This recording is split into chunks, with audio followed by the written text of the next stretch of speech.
We are now at Romoren School Forest. It's off of Terrytown Road, outside of Rock Springs, off Hogsback. There's really no sign here, except there's no hunting in Reedsburg School District, because there's no weapons on school property, and this is school property. This is one of the school forests. The other one is Harchie School Forest that most people know. This one is much lesser known school forest. And every once in a while, the district thinks they could get some quick money by selling this. But please tell them no. And after this virtual tour, you'll understand why. There's many interesting things about Romoren School Forest. First of all, it's 3 distinct habitats here. A planted forest, as you can see by these white pines here. They're all planted. And then along the edge, over here, and we'll see more of that closer up, there's more a natural forest. And then adjacent to the Reedsburg School District, we have permission to go on the University of Wisconsin Baraboo land, which is a short grass prairie. We are in the natural forest area right here, just off a path across from the planted forest. One of the unique things about Romoren is all the mosses. And right now, with this very fine layer of snow, the mosses are not real visible. But if you take a look at these things, it's like little miniature forests. Like little miniature pine trees down here. And there's so many different kinds of mosses and not ferns, but lichens around here, and we'll be stopping and looking at several different kinds. And they're often the things that are overlooked by many people. But it's the small things sometimes that make a place unique. Deep in the woods here, because it's so shaded, we have many different lichens on these trees.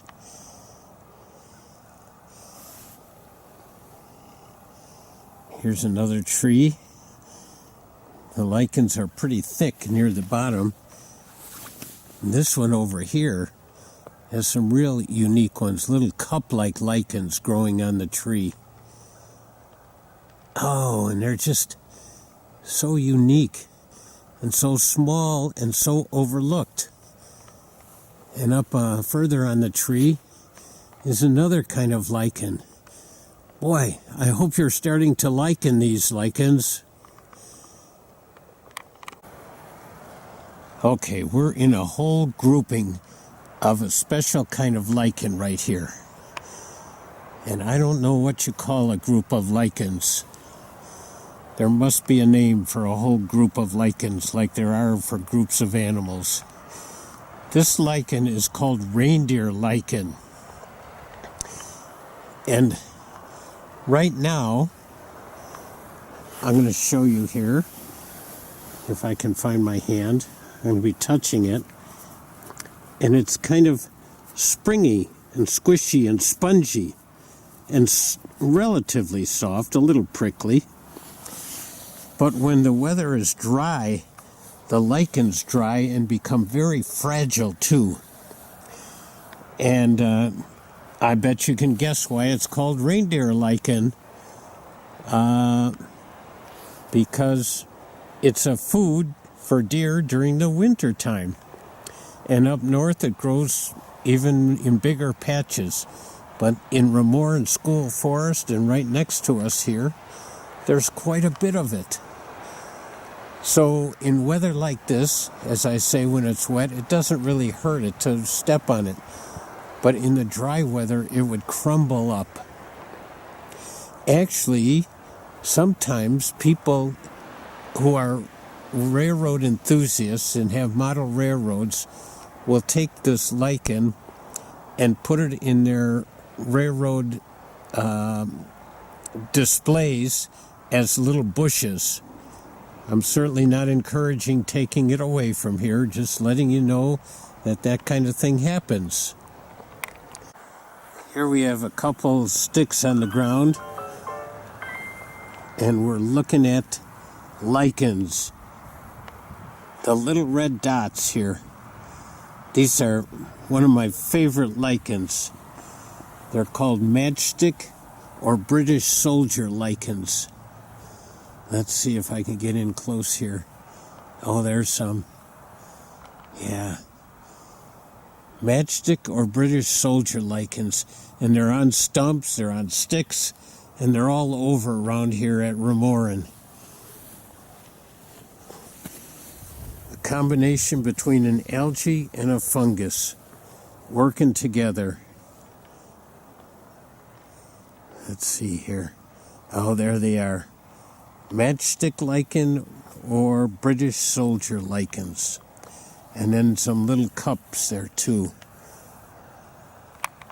With this very light snow, you can see a pathway here going out through the trees, coming around here, and going under these branches and into the other section. This is a game trail. I don't see the tracks, but it looks like it's a well-worn one this morning. Probably deer, could be coyotes, could be foxes. They could all be using the same game trail here. Oh, that's a nice clue. Oh, wait a minute here. Look at this. Right next to the game trail. Oh, look at this.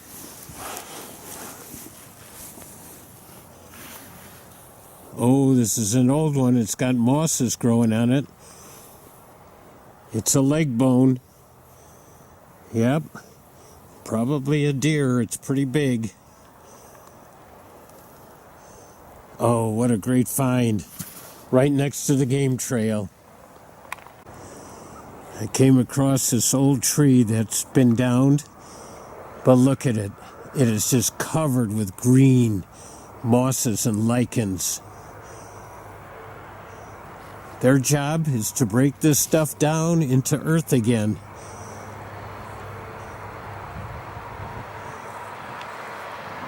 It's just covered with it. And lots of people would just pass this by, not paying attention to it.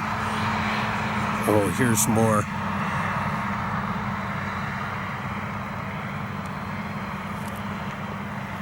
Let's look around here. More mosses, more lichens.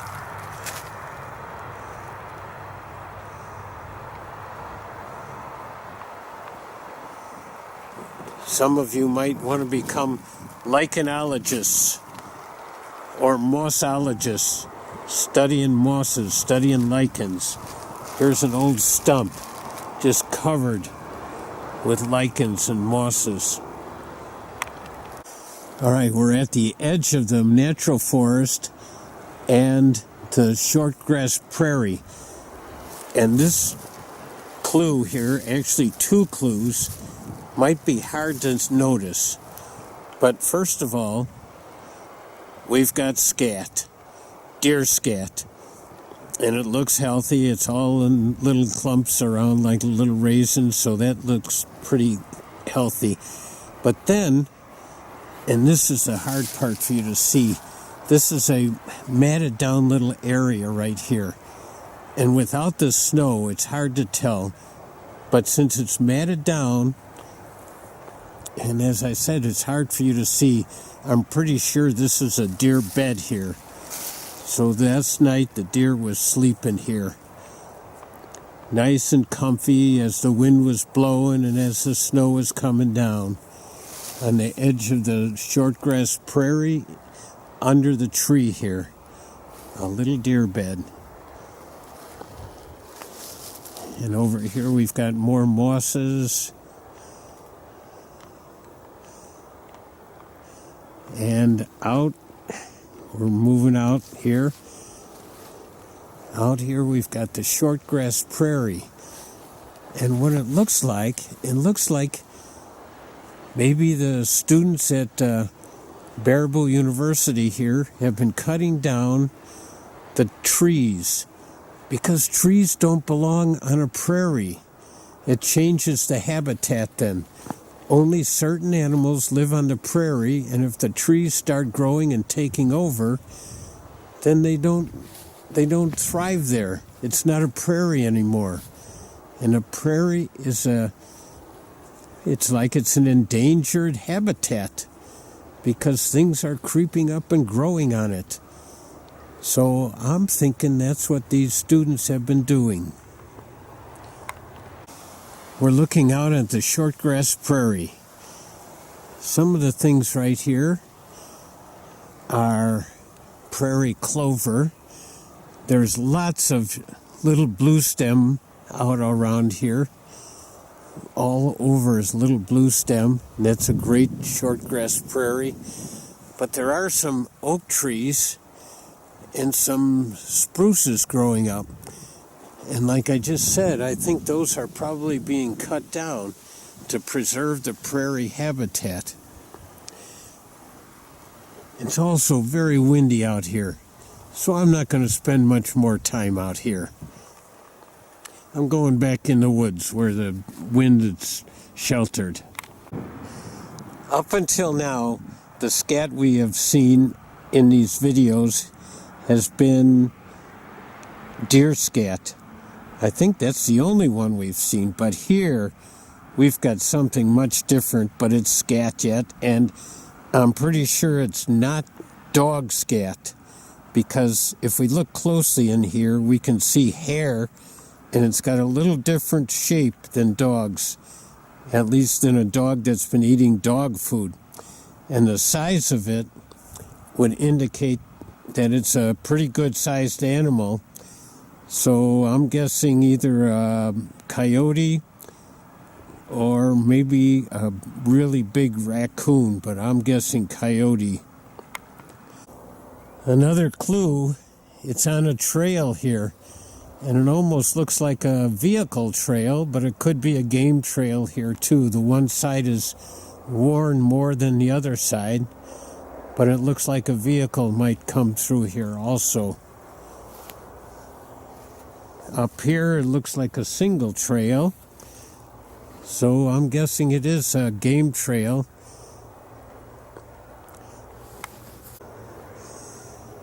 Another clue, big three-toed tracks here. Oh yeah. These are far apart too. Wow. Now, if this was near the water, I would guess it was a heron.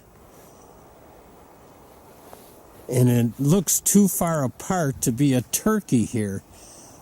So I'm thinking maybe it was a crane that's come back and is somewhere in the woods here shivering and saying, "Oh, why did I come back so early? I should have stayed down south in Aransas National Wildlife Refuge. But I'm back here now." I'm following a trail, and it's mostly planted forest here. But along the edge was this great tall grass, prairie grass here, switchgrass. One of the real common ones and one of the important tall grass grasses. Here's a little close up here. Just a small patch. It's kind of an open area right here in the forest. And this tall prairie grass is just growing up right here. Nice. This tree is one of the big reasons why we need to keep this school forest as a school forest. The leaves are long and thin, and jagged on the edges. It's hard to tell right now. The bark is a little different. And also there's a pink ribbon on it. Oh, but I could have spotted it without the pink ribbon. Anyway, this tree is an endangered species. And there's only 2 places around here that has these endangered species tree. It's the American chestnut. And back in the early 1900s, there was a disease, and that killed most of the American chestnuts all around. And now in Romoren School Forest, there are several American chestnuts, and there's young ones also. And people come out here. Our friend Mimi Wiest is one of those people that comes out here and collects the chestnuts before the squirrels get them. And then she raises them and also sends them to the American Chestnut Society. And they're trying to repopulate the American chestnuts again. So the chestnuts from the Romoren School Forest are fertile. That means they'll grow. The other place that has American chestnuts is Girl Scout Woods in Reedsburg. But those American chestnuts are not fertile. And the trees in the Girl Scout Woods seem to be dying also. Whereas these out here seem to be pretty healthy yet. So we've got to maintain this. We've got to keep this as a school forest and bring more classes out here to study them and to get to know them, to make friends with them. Here we have a dead tree. Oh, great. I'm showing you a dead tree. Yeah, but look at the hole in it and look at the shape. Okay? So you can all guess that it's a woodpecker, right? Yes, of course. But the shape indicates that it's a pileated woodpecker, our largest woodpecker. Oh, you should see them in action. They are just ripping things apart, looking for bugs, maybe making an opening for a nest. And on the tree you can see the lichens again. Yeah, you got to notice those lichens. And there's holes down below, not quite as obviously oval. And here's another dead tree. And if we look a little further over, let's see what we've got here. Oh, big holes. The pileated was having fun around here. Just as I'm about to leave Romoren School Forest, look at what I find. Whoa. Bones. Rib bones. Vertebrae. In one spot here. And if we look closer over here, we're just going to walk over a little bit here. And we find the other side. These are huge. And look at the vertebrae there. Wow. This was a big animal. Maybe a T-Rex or a Brontosaurus or Brachiosaurus. Or maybe a deer? Maybe a cow? Probably a deer.